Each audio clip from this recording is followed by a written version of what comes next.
బైబిల్లో ఒక అతను సిద్ధపడ్డాడంట, దేవునితో మాట్లాడాలని సిద్ధపడిపోయాడంట. ఎలా సిద్ధపడ్డాడు ఒకసారి చూద్దాం. దినవృత్తాంతముల మొదటి గ్రంథము అందరూ చూద్దాం. ప్రియమైన దేవుని వారలారా, దినవృత్తాంతముల మొదటి గ్రంథము 4వ అధ్యాయము 10వ వచనం చదువుకుందాం. 4వ అధ్యాయము 10వ వచనం నేను చదువుతున్నాను, చూడండి. యెబెజు ఇశ్రాయేలులని దేవుని గురించి మొర్రపెట్టి, నీవు నన్ను నిశ్చయముగా ఆశీర్వదించి నా సరిహద్దును విశాలపరిచి నీ చెయ్యి నాకు తోడుగా ఉండ దయచేసి నాకు కీడు రాకుండా దానిలో నుంచి నన్ను తప్పించుమా అని ప్రార్థింపగా. యెబెజు ప్రార్థన చేస్తున్నాడు. ఏమండి, ప్రార్థనకు సిద్ధపడిపోయాడు. యెబెజు సిద్ధపడిపోయాడు. ఎందుకు? ప్రార్థన చేస్తున్నాడు దేవుని కొరకు. ఏమని ప్రార్థన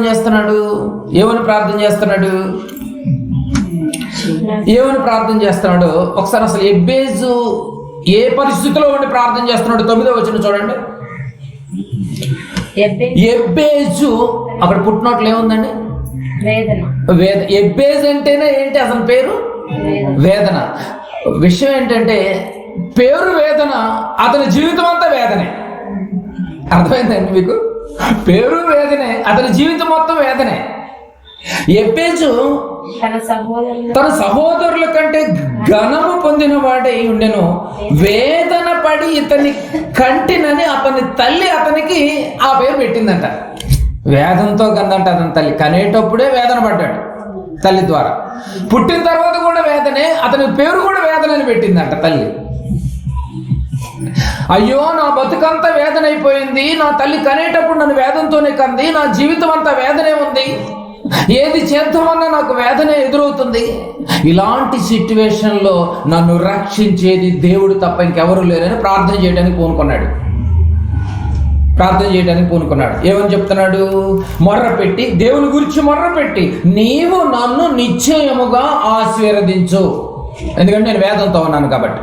ఆశీర్వదించు, నా సరిహద్దును విశాలపరచు, నీ చెయ్యి నాకు తోడుగా ఉండ దయచేసి నాకు ఏ కీడు కూడా రాకుండా చేయనని ప్రార్థన చేస్తున్నాడు.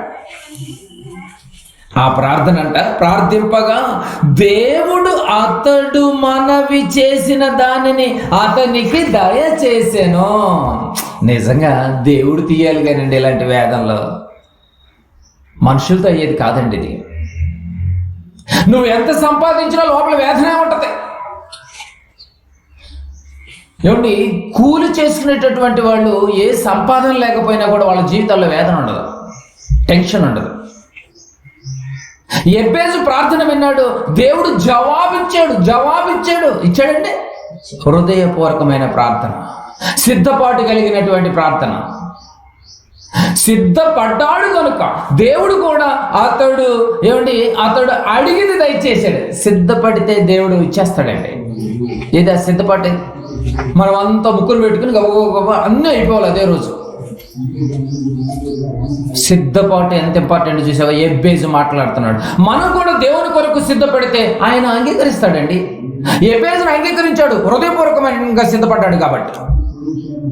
వేదంలో ఉన్నాడు, పైగా అతని పేరే వేదన. ఆలోచించండి. ఈ చిన్నపాటి జీవిత కాలం కోసం మనం సిద్ధపడుతూ ఉంటాం కదండి. ఈ 60-70 సంవత్సరాల జీవితం కోసం మనం ఏవో సిద్ధపడుతూ ఉంటాం కదా. కానీ నీకు ఈ 60-70 సంవత్సరాల జీవితం ఇవ్వటానికి ఈ సృష్టిని నీకోసం పణంగా పెట్టాడే, నీకోసం సిద్ధపరిచాడే దేవుడు. నువ్వు వస్తున్నావని భూమి మీద బ్రతకటానికి నేల వండుకో, బ్రతకటానికి పండించుకోవటానికి నేలను సిద్ధం చేశాడే, ఊపిరిని సిద్ధం చేశాడే, ఆయుష్ని సిద్ధం చేశాడే, అన్నిటినీ సిద్ధం చేశాడు నీ కొరకు. నువ్వు మాత్రం ఈ చిన్న జీవితంలో దేనికోసమో సిద్ధపడుతున్నావు. నువ్వు సిద్ధపడి నిజంగా ఇంతగా ప్రేమించినటువంటి దేవుని కోసం నువ్వు సిద్ధపడుతున్నావా? ఒక్కసారి ఆలోచించి. నువ్వు నీ జీవితకాలం కోసం సిద్ధపడుతున్నావు, నీ పిల్లల జీవితం కోసం సిద్ధపడుతున్నావు. నువ్వు ఉండవు, పిల్లలు ఉండరు. కానీ నిన్ను, నీ బిడ్డలను, నీ పిల్లలను, నీ కుటుంబాలని, నీ బంధువుల్ని అందరి కోసం సిద్ధపరిచినటువంటి ఈ లోకాన్ని ఒక్కసారి చూడు. ఆయన ప్రేమ కనిపిస్తుంది. ఎంతగా సిద్ధం చేసిన దేవుని కొరకు ఈ చిన్న జీవితంలో నువ్వు ఆయన కొరకు సిద్ధపడవా? దేవుని కొరకు నువ్వు సిద్ధపడకపోతే రేపు సిగ్గుపడాల్సి పరిస్థితి ఏర్పడుతుంది. తలదించుకునే పరిస్థితి ఏర్పడుతుంది. ఎబ్బేజు సిద్ధపడిపోయాడు. వేదంతో ఉన్నటువంటి ఎబ్బేజు సిద్ధపడిపోయాడండి. ఆ సిద్ధపాటు కలిగినటువంటి ప్రార్థనను దేవుడు ఆలకించెను. యెహెజ్కేలు గ్రంథము 38వ అధ్యాయం. యెహెజ్కేలు గ్రంథము 38వ అధ్యాయం. యెహెజ్కేలు గ్రంథము 38వ అధ్యాయము 7వ వచనం కూడా ఒకసారి చూడండి. 38:7. నువ్వు సిద్ధంగా ఉండుము. బాగా గమనించాలి. సంఘమా, ఓ విశ్వాసి, నీవు సిద్ధముగా ఉండుము. ఉన్నావా? ఓ విశ్వాసి, నువ్వు సిద్ధంగా ఉన్నావా? ఉండుము. నువ్వు సిద్ధంగా ఉండుము అంటున్నాడు. సంఘంతో చెప్తున్నాడండి. నువ్వు సిద్ధపడి ఉండాలి. నీవు సిద్ధపడటమే కాదు, నువ్వు రెడీ అవ్వటమే కాదు, నువ్వు దేవుని కొరకు బ్రతకటమే కాదు, నీతో కూడా కలిసి సమూహం అంతటిని సిద్ధపరచుము. ఏమండి? నువ్వు సిద్ధపడి నీతో కూడా కొంతమందిని నువ్వు సిద్ధపరచాలంట. మరి ఎంతమంది నువ్వు సిద్ధపరిచావు? మరి నువ్వే సిద్ధపాటు లేవాయా? నువ్వే సిద్ధపడుతున్నానని చెప్పి, సిద్ధపడ్డానని చెప్పి జారిపోతున్నావాయా? నిన్ను చూసి ఇంకెంతమంది వస్తారు? దేవుడు అంటున్నాడు, నువ్వు సిద్ధపడ్డావా? మరి నువ్వు సిద్ధపడేది ఎప్పుడు? నీ కుటుంబాన్ని సిద్ధపరిచేది ఎప్పుడు? నీ కుటుంబం ద్వారా అనేక మంది కుటుంబాలు ఒక సమూహంగా మార్చేది ఎప్పుడు? నువ్వు దేవుని వైపు మళ్ళించేది ఎప్పుడు? సిద్ధపాటు. నిజమండి. కొంతమందిని అయినా సిద్ధపరచాలంట. ఎంతమందిని సిద్ధపరిచే చెప్పు. నీ బిడ్డలను సిద్ధపరచుకున్నావా? దేవుడు అడుగుతాడు. ఇలాంటి మాటలతోనే మాట్లాడతాడు. నీ భర్తను నువ్వు సిద్ధపరచుకున్నావా? నీ భార్యను నువ్వు సిద్ధపరచుకున్నావా? నువ్వు సిద్ధపడాలి. నీవు సిద్ధంగా ఉండుము. నీవు సిద్ధపడి, మళ్ళీ చెప్తున్నాడు, నువ్వు సిద్ధపడాలి. నువ్వు సిద్ధపడి నీతో కూడా కలిసిన సమూహం అంతటిని నువ్వు సిద్ధపరచమంటున్నాడు. చూడండి, అలా సిద్ధపరచబడ్డారు కాబట్టి ఎబ్బేజు జీవితం ఎంతగా గొప్పగా మారిందో తెలుసా అండి? దినవృత్తాంతముల మొదటి గ్రంథం 4:9. ఇప్పుడు చూడండి, దినవృత్తాంతముల మొదటి గ్రంథము 4వ అధ్యాయము 9వ వచనం. దినవృత్తాంతముల మొదటి గ్రంథము 4వ అధ్యాయము 9వ వచనం. ఎబ్బేజు తన సహోదరుల కంటే ఘనము పొందిన వాడయ్యుండెను. చూసారా? వేదన పడ్డ ఎబ్బేజు సిద్ధపడి ప్రార్థనలో ఉండిపోయాడు కాబట్టి, యథార్థంగా ఉన్నాడు కాబట్టి, తన సహోదరుని కంటే ఘనము పొందిన వాడై ఉండెను. చూసారండి రిజల్ట్ ఎలా ఉందో? తన సహోదరుని కంటే ఘనము పొందిన వాడై ఉండెను. ఈరోజు నువ్వు వేదంతో ఉన్నావా? సమస్యలతో ఉన్నావా?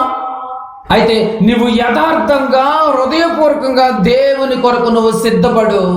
దేవుడు అంగీకరిస్తాడు. నిజమండి. ఆయనే ఈ వేదన తీయాలి. పాత నిబంధనలో వారానికి ఒక రోజు సిద్ధపడేవాళ్ళండి. సిద్ధపాటు దినం అంటారు. ఏ దినం అది? విశ్రాంతి దినం. చూసారండి? అంటే సిద్ధపడి ఉండమని దేవుడే చెప్తున్నాడు. పాత నిబంధనలో కూడా చెప్పాడు ఇశ్రాయేలుకి, అయ్యా మీరు శనివారం రాగానే సిద్ధపాటు దినము. మరి సిద్ధపడ్డారు? ఇశ్రాయేలు సిద్ధపడిపోతున్నారు మందిరానికి వెళ్ళిపోవాలని, ధర్మశాస్త్రం వినాలని, ఆ ధర్మశాస్త్ర ప్రకారంగా బ్రతకాలని, దేవుడి మాటలు వినాలని సిద్ధపడి దినమే ఒకటి ఏర్పడిందండి, శనివారం. ఇక క్రొత్త నిబంధనకు వచ్చేసరికి ఎలా సిద్ధపడమన్నాడు తెలుసా అండి? రోమీలకు రాసినటువంటి పత్రిక. పాత నిబంధనలో ఒకరోజే పెట్టాడు సిద్ధపాటు దినం. మరి క్రొత్త నిబంధనలోకి వచ్చేసరికి దేవుడు సిద్ధపరిచే దినం ఎలా ఉందో తెలుసా అండి? రోమీలకు రాసినటువంటి పత్రిక 8వ అధ్యాయం. రోమీలకు రాసినటువంటి పత్రిక 8వ అధ్యాయము 36వ వచనం. ఇందును గూర్చి వ్రాయబడినది ఇందును గూర్చి వ్రాయబడినదేమనగా నిన్ను బట్టి దినమెల్లా ఒక రోజా దినమెల్లనా? దినమెల్లా మేము వధింపబడిన వారము వదకు సిద్ధమైన క్రొత్త నిబంధనకు వచ్చేసరికి నువ్వు దినమెల్లా సిద్ధపడాలి. ఎంతగా సిద్ధపడాలి అంటే వదకు సిద్ధమైన గొర్రెలమని మేము ఎంచబడిన వారము. వదకు సిద్ధపడిన గొర్రె రెడీ అవుతుంది చూసారండి, అలా రెడీ అవ్వాలంట మనం రోజు. వదకు సిద్ధపడే గొర్రెలాగా రెడీ అవ్వాలంటండి నిజంగా. ఏమిటి, యేసుక్రీస్తుల వారు గొర్రెల కాపరైతే ఆ గొర్రెలం ఎవరు? ఇప్పుడు మనమే. యేసుక్రీస్తుల వారు గొర్రెల కాపరి, ఆ గొర్రెలు ఎవరు? మనమే. మరి మనమైనటువంటి ఆ గొర్రెలు దేనికోసం సిద్ధపడాలి? వదకు సిద్ధమైన గొర్రెలమని, వదకు సిద్ధమైనట్టుగా సిద్ధపడాలని చెప్తాను చూడండి. అంటే అనుదినము సిద్ధపడే ఉండాలంటండి, ప్రతిరోజు సిద్ధపడే ఉండాలంట. దేవుడితో మాట్లాడటానికి, దేవుని కార్యక్రమాల కోసం ప్రతిరోజు సిద్ధపడే ఉండాలంట. అర్పణలతో సిద్ధపడటం కాదు, ఎడ్లతో సిద్ధపడటం కాదు, ఇంకేదో ఇచ్చేద్దాం దేవుడికి సిద్ధపడటం కాదు. అవి ఏవి నాకు అవసరం లేదు, నీ పెదవులే నాకు కావాలి. అంటే హృదయంలో నుంచి వచ్చే మాటలు పెదవులతో నుంచే కదండి వచ్చేది. అందుకే చూస్తున్నాడండి. అర్థమవుతుందండి మీకు పాయింట్? వదకు సిద్ధపడిన గొర్రెల వల్లే అనుదినం సిద్ధపడాలంట. ఇంత చెప్పిన తర్వాత కూడా నువ్వు సిద్ధపడకపోతే రేపు నువ్వు రిస్కులో పడతావు. ఎంత రిస్కులో పడతావో తెలుసా? మత్తయి గారు రాసినటువంటి సువార్త, ఇంతగా సిద్ధపరచబడ్డమన్నాడు. ఒక్కసారి మీరు పరీక్షించుకోవాలి. నీకు ఇచ్చిన 60-70 సంవత్సరాలలో నువ్వు సిద్ధపడిన సంవత్సరం ఏది? బాల్యము, యవ్వనము, నడివయసు, వృద్ధాప్యం. ఈ 4 దశల్లో ఏ దశలోనైనా నువ్వు సిద్ధపాటుతో నువ్వు ప్రారంభించావా? ప్రారంభించిన దాన్ని ఒకవేళ ఆపేసావేమో. అది దేవుడు ఏం మాట్లాడుతున్నాడు తెలుసా అండి? మత్తయి సువార్త 24వ అధ్యాయం, మత్తయి సువార్త 24వ అధ్యాయం 44వ వచనం. మత్తయి సువార్త 24:44. మీరు అనుకొనని గడియలో మనుష్య కుమారుడు వచ్చును. కనుకనే ఆ పదాన్ని మీరు అడలి చేసుకోండి. మనుష్య కుమారుడు యేసు ప్రభుల వారు. మీరు అనుకోనని గడియలో మనుష్య కుమారుడు వచ్చును గనుకనే మీరు ఏం చేయాలి? మీరును సిద్ధముగా ఉండు. ఎప్పుడు వస్తాడో తెలియదు దేవుడు. మీరు ఇప్పుడు ఏం చేయాలి? సిద్ధంగా ఉండాలి. యేసు ప్రభు వచ్చే టైం ఏ రోజు వస్తాడో తెలియదు. సిద్ధముగా ఉండాలి. ఏమంటే ఎంత సిద్ధంగా ఉండాలి అంటే బుద్ధి గల కన్యకలు, బుద్ధి లేని కన్యకలు ఎంతమంది? మొత్తం 10 మంది. 5గురేమో సిద్ధపడి ఉన్నారు, 5గురేమో సిద్ధం లేకుండా ఉన్నారు. ఆ రోజు ఎత్తబడినటువంటి వాళ్ళలో సిద్ధపడిన వాళ్ళు, సిద్ధపడని వాళ్ళు. సిద్ధపడ్డ వాళ్ళు ఎలా సిద్ధపడ్డారు? దీపాన్ని వెలిగించుకున్నారు, ఒక దీపాన్ని సిద్ధం చేసుకున్నారు, ఆయిల్ తగ్గకుండా చూసుకున్నారు. ఒకవేళ తగ్గితే మళ్ళీ అడిషనల్ గా పోసుకోవడానికి ముందే తెచ్చి పెట్టుకుని ఉన్నారు. సిద్ధపాటు. పైగా మెలకువగా ఉన్నారు. ప్రభు రానే వచ్చాడు, వాళ్ళని తీసుకుని వెళ్ళిపోయాడు. వీళ్ళు ఉదయాన్నే తారీఖుగా తయారై లేకుద్దామమ్మా చూసుకునేసరికి పక్కన 5గురు వెళ్ళిపోయారంట. సిద్ధపడిన వాళ్ళు వెళ్ళిపోతున్నారు, సిద్ధపడిన వాళ్ళు దేవుణ్ణి చేరుకుంటున్నారు. ఏ సిద్ధపాటు లేనటువంటి సోమరులు ఎక్కడ చేరుకోవాలి? నరకం తప్ప ఇంకెక్కడ ఆప్షన్ లేదు. గనుకనే మీరు సిద్ధంగా ఉండండి. బుద్ధి గల కన్యకలు, బుద్ధి లేని కన్యకలు ఎందుకు ఎగ్జాంపుల్ చెప్పాడు? ఇప్పుడు అర్థమవుతుందా? సిద్ధపాటు. దేని కొరకు నీ సిద్ధపాటు? లోక సంబంధమైన కార్యక్రమాల్లో సిద్ధపడుతున్నావేమో, లోక సంబంధమైనటువంటి ఆలోచనలకు నువ్వు సిద్ధంగా ఉన్నావేమో. రాత్రంతా లోక సంబంధమైన ఆలోచనలు పెట్టుకునే నువ్వు బెడ్ మీదకి వెళ్ళిపోయావేమో. కానీ భక్తులు అలా లేరు. మాట్లాడటానికి కాచి రెడీగా ఉంచారు ప్రార్థనతో. ఎడ్లను కానీ ఏవి అవసరం లేదు, హృదయంతో కూడుకున్నటువంటి మాటలు, హృదయాన్ని దేవుడికి సమర్పించాలని భక్తుడు సిద్ధం చేశాడు. యెహోషువ గారు, క్షమించండి, హోషేయ గారు, దావీదు గారు ప్రార్థన సిద్ధం చేశాడు. నువ్వు దేవుని కొరకు ఏం సిద్ధం చేశావు? ఏం సిద్ధపడి ఉన్నావు నువ్వు? ఇప్పుడు ఈ రోజే వచ్చాడు మనిషి కుమారుడు. మీరు అనుకున్న రోజు రాడంట. మీరు బాగా గమనించాలి పాయింట్. మీరు అనుకున్న రోజు రాడు. అందరూ మర్చిపోయి తినాలి, తాగాలి, సుఖించాలన్నటువంటి భ్రమలో కొట్టుకుపోయే టైంలో, గుర్తించని టైంలో దేవుడు దిగిపోతాడు. కనుక ప్రభు ఎప్పుడు వస్తాడనేది మనకు అనవసరం.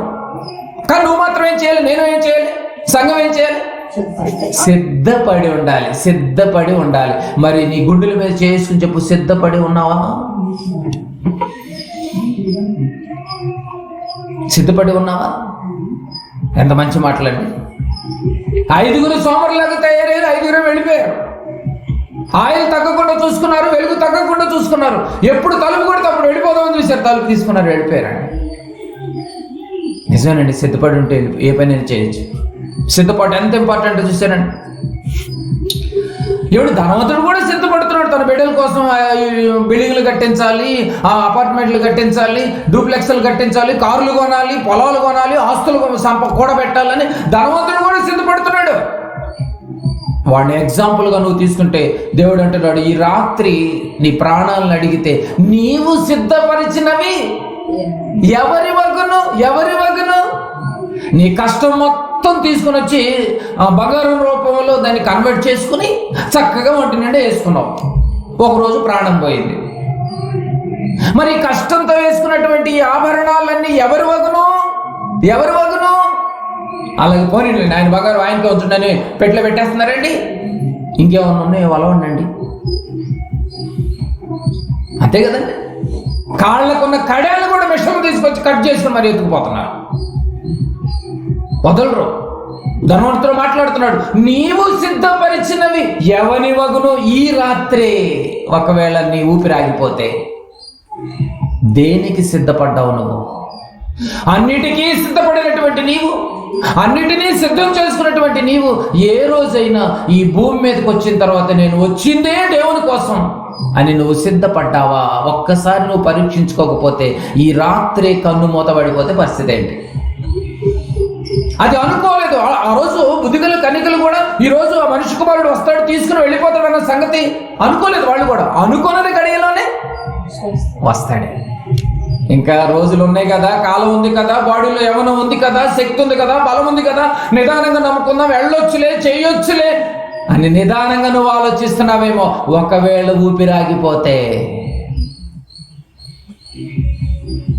పరిస్థితి ఏంటి అంటున్నాడు. ఎలా సిద్ధపడుతున్నావు? తినడానికి సిద్ధమవుతున్నావా? తాగడానికి సిద్ధమవుతున్నావా? ఎంజాయ్ చేయడానికి సిద్ధమవుతున్నావా? రేపు పరిస్థితి భయంకరంగా ఉంటుంది. యేసు ప్రభుల వారు కూడా అండి మనల్ని కాపాడటానికి జగత్తు పునాది వేయబడకముందే సిద్ధపడిపోయాడంట. ఎవరు వెళ్తారంటే నేను వెళ్తాను ఆయన. సిద్ధపడ్డా. ప్రపంచ మానవాళ్ళని రక్షించడానికి యేసు సిద్ధమైనప్పుడు ఆ యేసు పేరు చెప్పుకుని బ్రతుకుతున్నటువంటి నువ్వు దేని కొరకు సిద్ధపడుతున్నావు? దేని కొరకు నీ ఆరాటం? దేని వరకు నీ సిద్ధపాటు? నీ ఊపిరి మొత్తం దేవుడి చేతుల్లో ఉంటే దేవుని గురించి ఏ రోజైనా నువ్వు ఆలోచించావు? అసలు నువ్వు ఏ రోజైనా నువ్వు ఆలోచించేసేవాడి? ఒక ఎబ్బేజు సిద్ధపడిపోయాడు, ప్రార్థనతో సిద్ధపడిపోయాడు. దావీదు సిద్ధపడిపోయాడు. నా కంఠస్వరం దేవుడికి వినిపించాలి, మొదటి మాట దేవుడికి వినాలి నా మాట, ప్రార్థనతో సిద్ధపాటు. దేవుని కోసం ఎబ్బేజులాగా సిద్ధపడుతున్నామా? ప్రపంచ మానవాళ్ళని రక్షించడానికి ప్రభువు సిద్ధపడినట్లుగా మనం కూడా కన్న తండ్రి అప్పచెప్పినటువంటి సత్కార్యములు చేయుటకు సిద్ధపడుతున్నామా?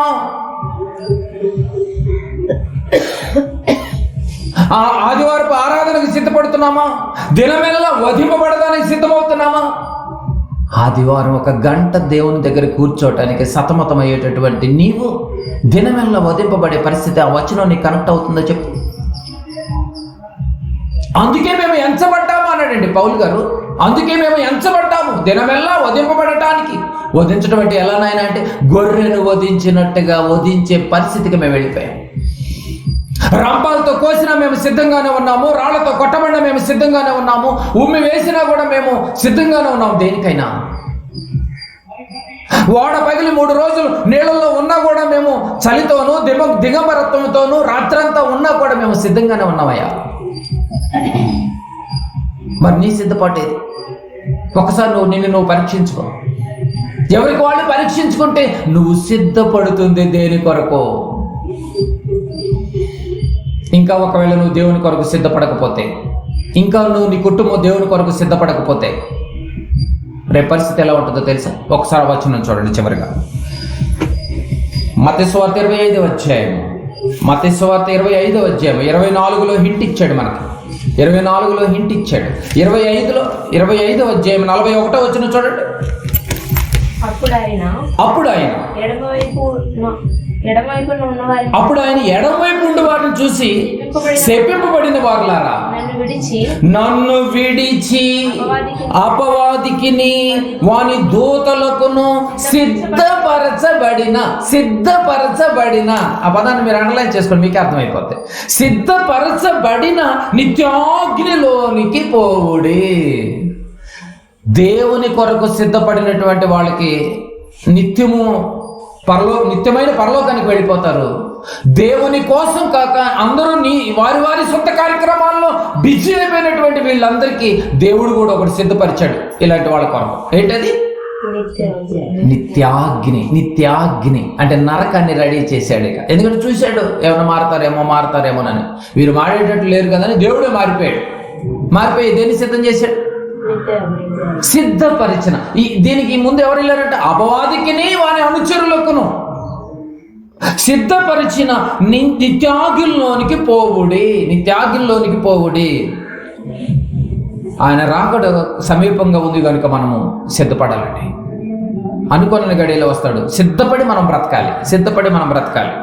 నీవు దేవుని కొరకు సిద్ధపడకపోతే అపవాదికి సిద్ధపరిచినటువంటి నిత్యాగ్నిలోనికి పోవాల్సి వచ్చింది. నీ ఇష్టం. బాగా ఆలోచించేయండి. దేవుని కొరకు నువ్వు సిద్ధపడ్డావా? సిద్ధపడినటువంటి వాళ్ళ జీవితాలు దావీదు గారిని చూసాం, హోషేయ గారిని చూసాం, ఎబ్బేజుని చూసాం. అందరూ దేవుని కోసం సిద్ధపడుతున్నారు, దేవుని కార్యక్రమాల కోసం సిద్ధపడుతున్నారు. ఇచ్చిన ఈ చిన్న జీవితంలో జాగ్రత్తగా బ్రతకాలని ఎవరికి వాళ్ళు తొందరపడిపోతున్నారు, కాపాడుకుంటున్నారు, అన్నిటినీ కాపాడుకుంటున్నారు. అట్లా మరి మనకిచ్చినటువంటి ఈ చిన్న జీవితంలో ఎబ్బేజులా నువ్వు సిద్ధపడ్డావా? వేదనతో ఉన్నటువంటి ఎబ్బేజీ ప్రార్థన ఆలకించినప్పుడు, అంటే హృదయపూర్వకమైన ప్రార్థన ఆలకిస్తాడా? ఎలాంటి వేదన అయినా తీసేస్తాడని మళ్ళీ చెప్తున్నాను. కాకపోతే నువ్వు హృదయపూర్వకంగా కనెక్ట్ అవ్వాలి దేవుడికి. దావీదు ప్రార్థనతో కనెక్ట్ అయిపోయాడు, దివారాత్రులు ధ్యానించడంలో కనెక్ట్ అయిపోయాడు. సిద్ధపాటు. అపహాసకులు కూర్చుండే చోట నేను కూర్చోనని సిద్ధపడిపోయాడు. మరి మన సిద్ధపాటు ఎలా ఉంది ఈరోజు? లోక సంబంధమైన విషయాలకి కుటుంబం మొత్తం సిద్ధపడతారండి. వెళ్ళకపోతే ఏమనుకుంటారని. మనుషుల దృష్టిలో పడాలని ఎప్పుడు మీ పనులు చేయకండి. మళ్ళీ చెప్తున్నా, ఏం కాదు, దానికి మీరు కంగారు పడాల్సిన పని లేదు. మీరు దేవుని దృష్టిలో పడండి. ఎబ్బేజు దేవుని దృష్టిలో పడ్డాడు, వేదన తీయబడింది. దావీదు దేవుని దృష్టిలో పడ్డాడు కాబట్టి తరతరాలు ఆయనకు వంశంలో రాజును చేశాడు. ఈ తరంలో మన కుటుంబమే దేవుని నమ్ముకున్న పరిస్థితిలో అటు ఇటుగా ఉంటే ఇక మన ముందున్న తరాల పరిస్థితి భయంకరంగా ఉంది. మరి నెక్స్ట్ తరంలో మన బిడ్డలు దేవుని కోసం బ్రతకాలి అంటే నువ్వు వదకు తేయబడిన గొర్రెలాగా నువ్వు తయారవ్వాలి. నీ కుటుంబంలో అందరూ భావి తరాలకు అందరూ వదకు తేయబడిన గొర్రెలాగా ప్రభు కోసం రెడీ అయిపోతారు. నిత్యాగ్ని తప్పించుకోగలుగుతారు. నువ్వు తిరిగి సిద్ధపడవని నిత్యాగ్ని రెడీ ఆయన కూడా సిద్ధపరిచాడంట. ఊరుకుంటాడండి? ఇంత పెట్టుబడి పెట్టి, ఇంత పెట్టుబడి పెట్టినప్పుడు ఆ పంటలో నష్టం కలిగినప్పుడు రైతే ఆత్మహత్య చేసుకుంటున్నాడు. కానీ ఇంత పెట్టుబడి పెట్టి ఆ పెట్టుబడిలో నీ యొక్క జీవితాన్ని దేవుని కోసం సమర్పించకపోతే ఇప్పుడు దేవుడు ఆత్మహత్య చేసుకోడు, నిన్నే చంపుతాడు. ఇది రివర్స్. అంతే. నరకంలో కొన్ని సంవత్సరాలు, కొన్ని 100 కోట్ల సంవత్సరాలు, ఎన్ననేది కౌంట్లెస్, అది నిత్యం అన్నాడు. అంతే. భూమి మీద ఆయుష్కాలం అన్న 60-70 సంవత్సరాలు అన్నాడు. ఇది కనపడుతుంది మనకి, కానీ ఇది కనిపించదు. కౌంట్లెస్. అక్కడ భయంకరమైనటువంటి సిచ్యువేషన్లో మగ్గిపోతారో కాలిపోతారో మీరు ఆలోచించండి. సిద్ధపాటు లేకపోతే బుద్ధి లేని కన్యకల్లాగా మిగిలిపోవాల్సిన పరిస్థితి ఏర్పడుతుంది. సిద్ధపాటు ఉంటే ఆయన ఎప్పుడు వచ్చి డోర్ కొట్టినా వెళ్ళిపోతారు. ఎవరిని పిలిస్తే వాళ్ళు వెళ్ళిపోతారు. దేవుని కొరకు నువ్వు సిద్ధపడి ఉన్నావా? రేపు సిద్ధపడి ఉంటే తలెత్తుకుని పరలోకం ప్రభుతో పాటు జర్నీ చేయొచ్చు.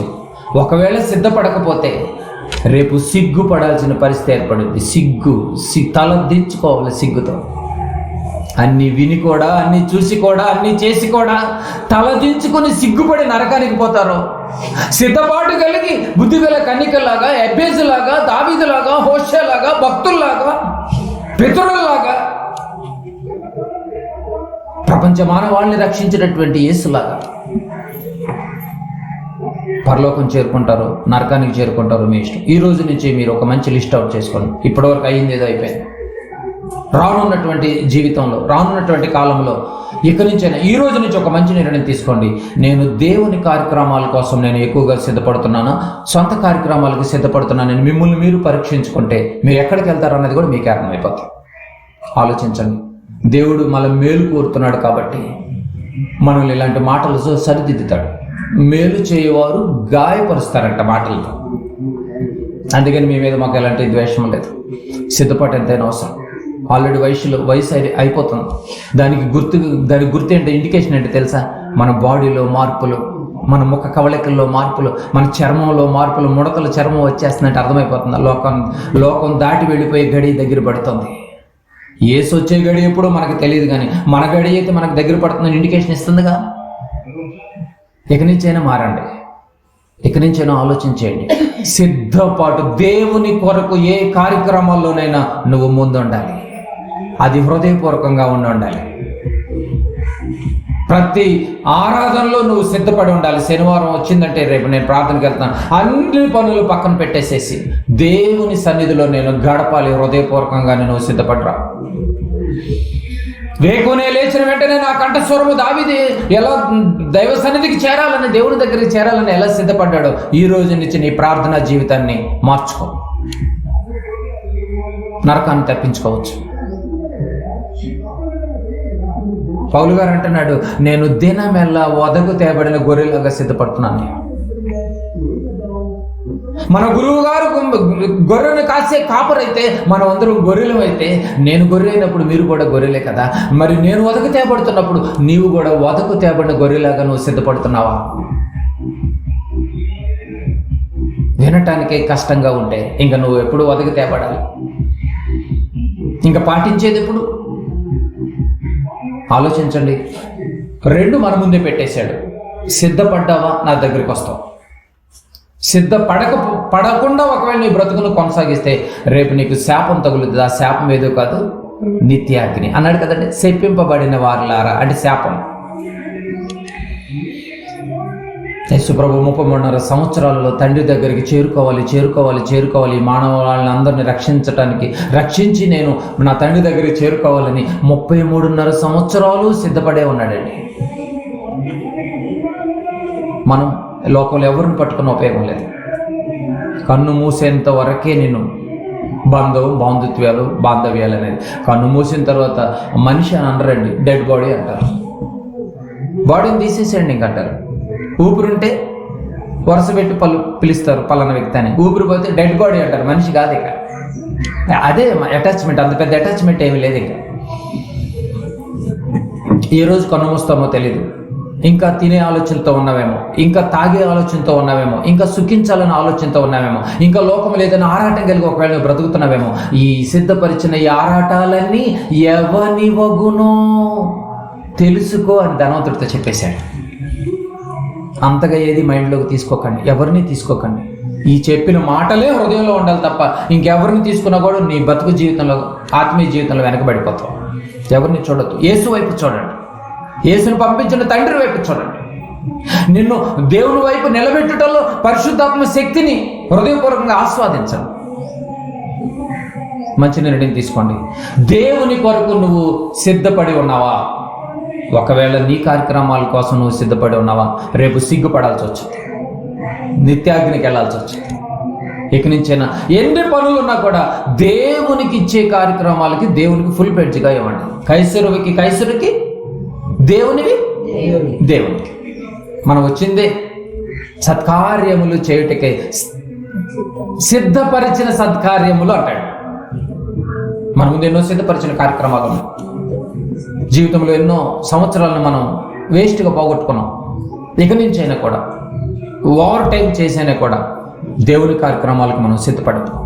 ఆలోచించండి, మీరు మీ కుటుంబాలు దేవుని కోసం గొప్పగా బ్రతికి నిత్యాగ్ని తప్పించుకోవటానికే ఈ మాటలు దేవుడు మన ముందు ఉంచాడు. ఆలోచించి మంచి నిర్ణయం తీసుకోండి. సిద్ధపట్టుకాటు కలిగి ఉన్నావా దేవుని కార్యక్రమాల కోసం?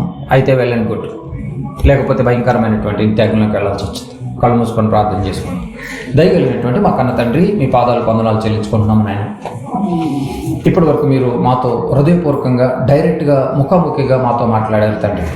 నిజంగా ఈ హృదయపూర్వకమైనటువంటి మాటలు హృదయం తాకిన బిడ్డలను మీరు ఒకసారి జ్ఞాపకం చేసుకోండి. నిజంగా మా సొంత కార్యక్రమాలకి సిద్ధపడినటువంటి మేము నిజంగా మీ కార్యక్రమాల దగ్గరికి వచ్చేసరికి మేము వెనకం చేస్తూ ఉంటాము నాయన. దయతో క్షమించండి. ఈ రోజు నుంచి ఒక మంచి నిర్ణయం తీసుకుంటున్నారు బిడ్డలు. ఇంకా మళ్ళీ వెనుతిరగక, లోతుగారి భార్యలాగా వెనుతిరగక తండ్రి, అంతం వరకు సహించిన వాడే రక్షింపబడతాడు అన్నట్టుగా తండ్రి, వదకు తేబడిన గొర్రెల్లాగా మేము సిద్ధపడాలి తండ్రి. ఒక ఎబ్బేజు సిద్ధపడిపోయాడు, దావీదు గారు సిద్ధపడిపోయారు, హోషేయ గారు సిద్ధపడిపోయారు. నీ వైపుకి ఎలా తిరగాలో, దేంతో తిరగాలో, దేన్ని అంగీకరిస్తారో కూడా భక్తులకు అర్థమైపోయింది నాయన. ఈరోజు భక్తి అనే పేరట ముసుగు వేసుకున్నటువంటి క్రైస్తవ విశ్వాసులు మీ మాటలకు ఎంత దూరంగా ఉన్నారో మాకు అర్థమైపోతుందండి. అర్థమైన మేము జాగ్రత్తగా బ్రతుకుతాం. మేము సిద్ధపడటమే కాదు, అనేక సమూహాన్ని మీ వైపు సిద్ధపరచాలి అని ఎంతగా మాతో మాట్లాడే విధానాన్ని బట్టి వందనాలు. ఒకవేళ భర్త మారి భార్యను మార్చుకోవాలన్నటువంటి ఆలోచన ఈ రోజు నుంచి రావాలి తండ్రి. భర్త మారి భార్య మారకపోయినా, భార్య మారి భర్త మారకపోయినా కూడా మేము ఎవరిని సిద్ధం చేయలేదని కూడా మాకు అర్థమవుతుంది తండ్రి. కుటుంబాన్ని సిద్ధం చేయలేనటువంటి మేము గ్రామాన్ని సిద్ధం చేస్తాం, బంధువుల్ని సిద్ధపరుస్తాం తండ్రి. నిజంగా మాతో మాట్లాడే విధానాన్ని బట్టి వందనాలు తండ్రి. అనుకోని గడిలో మీ ప్రియకుమారుని పంపిస్తారు. శపింపబడిన వారు నిత్యాగ్నికి వెళ్ళిపోతున్నారు. ఆశీర్వదింపబడ్డ వాళ్ళు అనగా సిద్ధపడినటువంటి వాళ్ళు మీ దగ్గరికి చేరుకోగలుగుతున్నారు తండ్రి. మంచి విధానంలో మంచి మాటలతో మమ్మల్ని ఆయత్తపరిచినటువంటి మీకు వేలాది వందనాలు తెలియజేసుకుంటూ, ఇంత మంచి మాటలు బిడ్డలకు అందించడానికి ఎన్నికలైనటువంటి నన్ను కూడా ఈ రీతిగా నిలవబెట్టుకోవడానికి మీరు ఇచ్చినటువంటి గొప్ప అవకాశానికి వందనాలు చెల్లించుకుంటూ, తలొచ్చిన బిడ్డలందరినీ క్షేమంగా వారి గమ్యానికి చేర్చండి తండ్రి. నేను వాక్యం నిష్ప్రయోజనం కాకుండా తండ్రి, ఫలభరితమైనటువంటి జీవితం వారి బ్రతుకులో నిండారు ఒకసారి జ్ఞాపకం చేసుకోమని మా ప్రభువును ప్రియరక్షకుడైన యేసుక్రీస్తు నామముపేట ప్రార్థన సమర్పించి అడిగి పెట్టుకుంటున్నాం తండ్రి. ఆమేన్. మనందరి తండ్రి అయినటువంటి దేవుని ప్రేమ, కుమారుడైనటువంటి యేసుక్రీస్తు కృప, పరిశుద్ధాత్మ దేవుని యొక్క నిత్య సహవాసం మనకును లోకమున్నటువంటి సకల పరిశుద్ధులకును సదాకాలము తోడేండి నడిపించును గాక. ఆమేన్.